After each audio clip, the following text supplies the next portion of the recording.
दीदारगंज यक्षी। इस वीडियो में हम लोग दीदारगंज यक्षी के बारे में डिटेल्स में जानेंगे। यह दीदारगंज यक्षी का मूर्ति है जिसमें इन्होंने अपने राइट हैंड में चौरी पकड़ी हुई है, इसलिए इन्हें चौरी बियरर भी कहा जाता है। आज यह बिहार म्यूजियम में संरक्षित है। इससे पहले हम लोगों ने देखा था कि जब कभी भी हमें कोई पुरानी चित्र या कोई मूर्ति हमें मिलेगी तो हम ये भी जानने की कोशिश करेंगे कि वो कहाँ संरक्षित है। दीदारगंज यक्षी के बारे में हम लोग जाने तो यह जब भारत की मूर्ति कला और उसमें भी जो पत्थर की मूर्तियां जो बननी स्टार्ट हुई प्रारंभिक कालों में, उसमें यह एक बेहतरीन उदाहरण है। यह 3री शताब्दी ईसा पूर्व का माना जाता है क्योंकि इसमें मौर्य कला से जुड़ी बढ़िया मौर्यकालीन पॉलिश हमें देखने को मिलती है। जब हम लोग मौर्य कला पढ़ते हैं तो मौर्य कला में मूर्ति कला की जो एक बहुत बड़ी कैरेक्टरिस्टिक है वो है उसकी पॉलिश। वर्णन अब हम लोग देख लेते हैं कि जो यह अपनी यक्षी मिली हुई है, यह दीदारगंज से मिली हुई है। इन सारी चीजों को अभी एक एक करके जानेंगे। यह प्रतिमा 5 फुट 2 इंच ऊंची है और इसका जो पेडस्टल है वो 1 फुट 7.5 इंच। पेडस्टल का मतलब ये वाला पोर्शन जो है ये पेडस्टल हो गया। इसकी जो लेंथ है वो 1 फीट है और इसकी जो ब्रेथ है वो 7.5 इंच है। यह बनी किस चीज से है तो यह चुनार की बलुआ पत्थर से बनी है। चुनार मिर्जापुर में स्थित है, उत्तर प्रदेश में। वहां के बलुआ पत्थर से ये बनी हुई है जिसे दर्पण जैसी पॉलिश से तैयार किया गया है। और ये पॉलिश का जो कॉन्सेप्ट है मूर्ति कला में ये मौर्यों का देन है। आदमकद खड़ी छवि, मौर्यकालीन पॉलिश और बलुआ पत्थर से बनी एक लंबी अच्छी तरह से आनुपातिक मुक्त खड़ी मूर्ति। आनुपातिक दैट मीन्स इनका जो रेशियो है, साइज, वो पैर हो, हाथ हो या अदर चीज हो, बॉडी है, वो बिल्कुल एक रेशियो में है। अब हम लोग डिटेल्स में देखते हैं। इनके दाहिने हाथ में ये चौरी दिख रहा है, जबकि जो बायां हाथ है इनका, ये बायां हाथ जो है ये टूटा हुआ दिख रहा है। निचला परिधान जो है ये पैरों वाला जो परिधान है नीचे, क्योंकि ऊपर में तो ये वाला जो पोर्शन है बॉडी पोर्शन, इसमें कपड़े नहीं है। निचला परिधान कुछ हद तक पारदर्शी प्रभाव पैदा करता है। भारतीय कला की कई आरंभिक बड़ी मूर्तियों की तरह यह प्रमुख देवताओं में से एक के बजाय एक छोटी आध्यात्मिक आकृति या देवता यक्षी का प्रतिनिधित्व करती हैं। यह जो मूर्ति है यह कोई आम महिला की मूर्ति नहीं है। यह उस समय यक्षी का मतलब है कि बड़ा देवता नहीं, देवताओं के साथ रहने वाले जो मेल और फीमेल हैं वो दोनों हो सकते हैं, छोटे। जैसे इसको ऐसे समझे कि यक्षी आखिर है कौन। इसके बाद ये वाला डिटेल्स देखेंगे तो और बेहतर क्लियर हो जाएगा। जैसे आज हमारे पार्लियामेंट में टोटल 543 सीट है जिस पर कि लोग लड़कर गए हैं इलेक्शन, और इसमें एक है प्राइम मिनिस्टर। तो प्राइम मिनिस्टर सबसे बड़े हो गए। प्राइम मिनिस्टर के साथ भी बहुत सारे मंत्री हैं, लेकिन हम यक्ष और यक्षी जो हैं उनको कहेंगे जो एकदम अभी जस्ट मेंबर बनकर गए हैं पार्लियामेंट में। यक्ष और यक्षी जो हैं वही कॉन्सेप्ट है यहाँ पर। जैसे अब हम लोग यहाँ पर समझने की कोशिश करते हैं कि यक्षी है कौन। महिला को यक्षी कहते हैं या यक्षिणी कहेंगे, पुरुष यक्ष कहलाते हैं। यह देवताओं के समीप सीमाओं में, उनके सीमाओं में ही यह बहुत छोटी आकृति है, अर्थात कि इनका स्थान जो है ऐसा भी नहीं है कि बहुत छोटा है, क्योंकि देवताओं के साथ ही रहना एक कोई आम इंसान तो कर नहीं सकता है ना। तो देवताओं के साथ जो रहते थे वो यक्ष और यक्षी थे। यक्षी जो हैं अक्सर पानी और पेड़ों की स्थानीय आत्माएं होती हैं। वे भारतीय लोक धर्म के व्यक्तित्व हैं जिन्हें खासकर बुद्ध धर्म में, हिंदू धर्म में और जैन धर्म में स्वीकार किया गया है। बुद्ध धर्म में तो यक्षी का जो कॉन्सेप्ट है वो ज्यादा है। अधिक महत्वपूर्ण देवताओं की आकृतियों से पहले यक्षी और यक्ष की मूर्तियां होती थी। जैसे जब हम लोग महात्मा बुद्ध के माता जी देखेंगे, जब उनके बारे में पढ़ेंगे, उनके इमेजेस को देखेंगे, तो उनकी जो माता थी महामाया देवी, वो तो बहुत बड़ी हो गई ना, क्योंकि उन्होंने महात्मा बुद्ध को जन्म दिया है। तो महामाया देवी के भी साथ बहुत सारी यक्षी रहती थी। तो यही बताया गया है कि जो एक बहुत महत्वपूर्ण जो देवता हैं उनके आसपास रहने वाले जो लोग हैं वो यक्ष और यक्षी कहलाएंगे। सांची और भरहुत दोनों के बौद्ध स्तूप स्थलों में कई ऐसे यक्षी हमें देखने को मिलती है। भरहुत में उनके नाम के साथ शिलालेख भी है। सांची और भरहुत दोनों मध्य प्रदेश में है, इसके बारे में भी हम लोग जानेंगे। सांची स्तूप को तो हमने संरक्षित कर लिया है, लेकिन भरहुत स्तूप जो है हमें वो खंडहर में ही मिला था, इसलिए हम इसको संरक्षित नहीं कर पाए हैं। इसके बारे में आगे जानेंगे। कई जो लोग हैं वो कंफ्यूज कर जाते हैं यक्षी को लेकर, खासकर कि यह देवदासी के कॉन्सेप्ट पर हो सकता है। लेकिन हमारे भारतीय इतिहास में देवदासी का कॉन्सेप्ट अलग है और यक्षी का कॉन्सेप्ट अलग है। कई लोग ये मत देते हैं कि जैसे ये मंदिरों के बाहर या देवताओं के आसपास रहेंगी यक्षी, और सेम कॉन्सेप्ट पर क्या था, देवदासी एक मंदिरों में रहती थी और वो उनका मेन काम क्या था, देवताओं का सेवा करना। लेकिन देवदासी का जो कॉन्सेप्ट है हमारे हिस्ट्री में वो गलत है।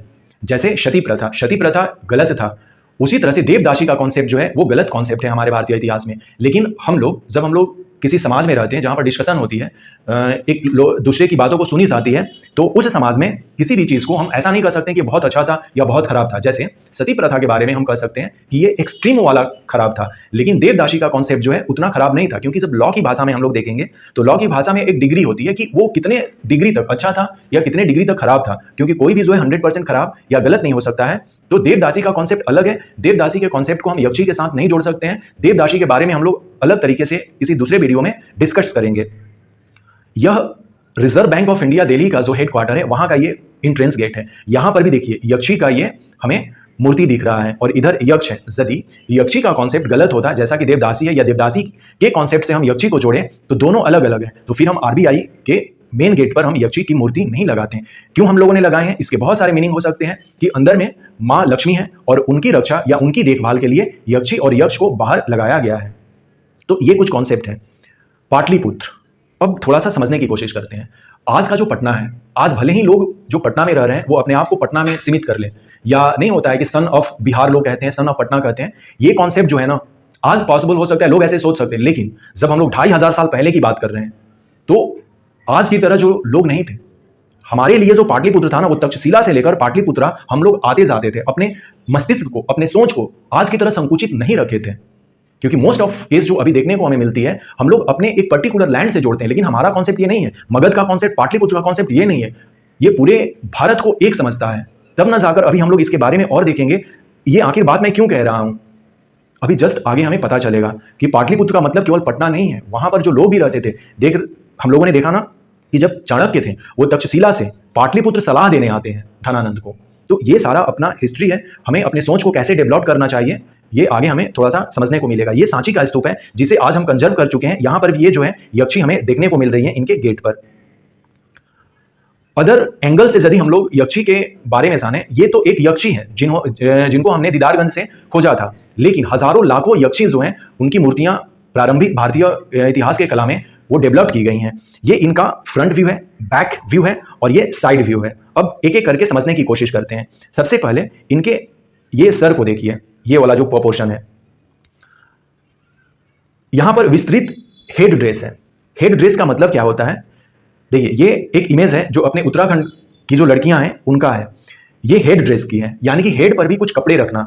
ये कॉन्सेप्ट जो है देखिए एक पाटलिपुत्र की मूर्ति कला में हेड ड्रेस हमें देखने को मिलती है। साथ ही साथ इस हेड ड्रेस के साथ साथ श्रृंगार भी है।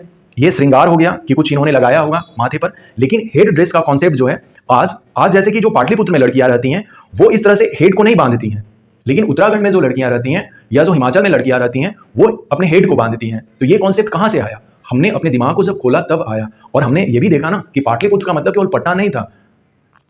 अशोक का जो शासनकाल था वो उत्तराखंड से लेकर हिमाचल तक और हिमाचल से लेकर कश्मीर तक, कश्मीर से लेकर अफगानिस्तान तक फैला हुआ था। तो ये कॉन्सेप्ट वहां से हमें देखने को मिल रहा है। एक विस्तृत हेड ड्रेस हमें दिख रहा है इस मूर्ति में।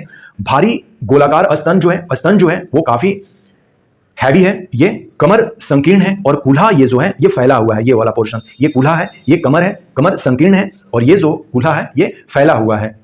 यही वर्णन में हमें यहां पर देखने को मिल रहा है। और एक सुंदर मुद्रा।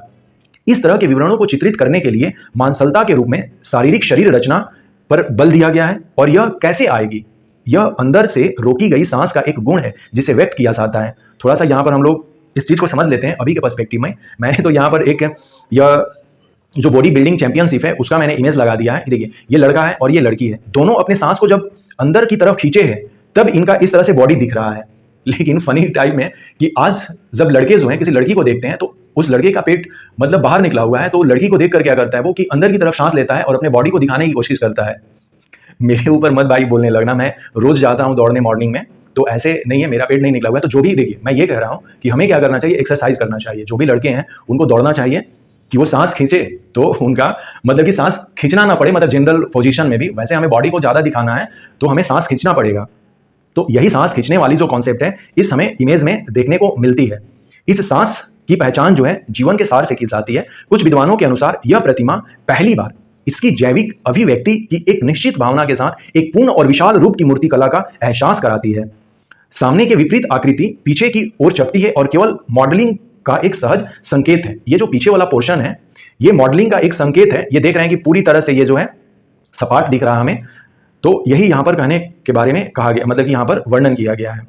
इससे पहले हमने मौर्य काल की जो मूर्ति कला थी उसमें हमने ये लोहानीपुर का टॉर्शो है जो कि एक जैन तीर्थंकर को प्रेजेंट करते हैं। ये सारनाथ का अपना लायन कैपिटल है, इसके बारे में हम लोग देख रहे हैं। और ये दोनों जो है वो पॉलिश्ड है और ये मौर्य कला की मूर्ति कला के अंतर्गत उदाहरण है। जैसे ये जो लेफ्ट में है लोहानीपुर का टॉर्च ऑलरेडी हमने देख लिया है, ये भी सैंडस्टोन से बना हुआ है जो आज पटना म्यूजियम में संरक्षित है। कभी भी जब हम लोग किसी भी चित्र और मूर्ति के बारे में जानेंगे तो उसके स्थान को जरूर जानेंगे कि वो कहां पर संरक्षित है। और राइट में अभी हम लोगों ने देखा लायन कैपिटल जो अशोकन पिलर सारनाथ से हमें मिला है, ये आज सारनाथ म्यूजियम वाराणसी में संरक्षित है। ये जो यक्षी हैं और इधर यक्षी जो हैं, दोनों के बारे में जानते हैं कुछ और जो यक्षी हैं, क्योंकि हमने देखा कि यक्षी जो है हजारों लाखों बनी है। हम लोग तो एक यक्षी जो कि दीदारगंज से मिली है उनके बारे में डिटेल्स में जान रहे हैं, लेकिन कुछ अदर एग्जांपल भी देख लेते हैं। जो लेफ्ट में है यक्षी, ये बेस नगर से मिली है जो मध्य प्रदेश में है, लेकिन इनका जो ये मूर्ति है आज ये इंडियन म्यूजियम कोलकाता में रखी गई है। और राइट में भी जो है ये भूतेश्वर यक्षी हैं जो मथुरा से मिली हुई थी, इन्हें भी इंडियन म्यूजियम कोलकाता में रखा गया हुआ है। ये वाला जो इमेज है ये भूतेश्वर है, भूतेश्वर यक्षी हैं। अब हम लोग ये जानने की कोशिश करते हैं कि दीदारगंज की जो यक्षी हैं ये कब मिली थी। J.N. समदार काफी इंपॉर्टेंट नाम है जिन्होंने खुदाई की थी। 18 अक्टूबर 1917 को ग्रामीणों के साथ प्रसिद्ध पुरातत्वविद और इतिहासकार प्रोफेसर J.N. समदर पटना के कदम ए रसूल मस्जिद के उत्तर पूर्व में दीदारगंज कदम रसूल की बस्ती में गंगा नदी के तट पर जब खुदाई हुई तो हमें दीदारगंज की यक्षी मिली। चूंकि यह दीदारगंज से मिली थी इसलिए इस मूर्ति को हम लोग दीदारगंज की यक्षी कहते हैं। Professor J.N. समदर ने पटना संग्रहालय समिति के तत्कालीन अध्यक्ष और राजस्व बोर्ड के सदस्य श्री E.H.C. वॉल्स और प्रसिद्ध पुरातत्वविद डॉक्टर D.B. स्पुंसर की मदद से इस आकृति को पटना संग्रहालय पटना में पुनः प्राप्त किया या स्थापित किया, वहां पर इसको रखा गया। पहले पटना संग्रहालय में रखा गया था। इससे पहले भी मैंने बताया था कि पटना संग्रहालय की स्थापना जो है 1917 में हो गई थी और बिहार म्यूजियम की स्थापना तो 2015 में इसे खोला गया है लोगों के लिए। तब इस मूर्ति को हमने पटना संग्रहालय से बिहार म्यूजियम में लाकर अभी रख दिए हैं। ये जो मूर्ति है इनका नाक टूटा हुआ है, तो नाक कैसे टूट गया ये भी हम लोग जान लेते हैं कि स्टैचू का जो नाक है यह जब पहले बार मिली हुई थी तो इसे अलग अलग जगहों पर ले जाया गया, जिसके चलते क्या हुआ कि इनका नाक टूट गया। तो फाइनली ये डिसाइड हुआ कि अब इन्हें प्रदर्शनी के लिए अवार्ड ले नहीं हम लोग जा सकते हैं, दूसरे जगह नहीं ले जा सकते हैं। जैसे मान लीजिए कि अभी ये पटना में रखी हुई है और दिल्ली के लोगों को दिखाने के लिए हम दिल्ली ले जाएं तो ये पॉसिबल नहीं है। दिल्ली के लोगों को दिखने के लिए वो उन्हें कहाँ आना होगा, पटना आना होगा।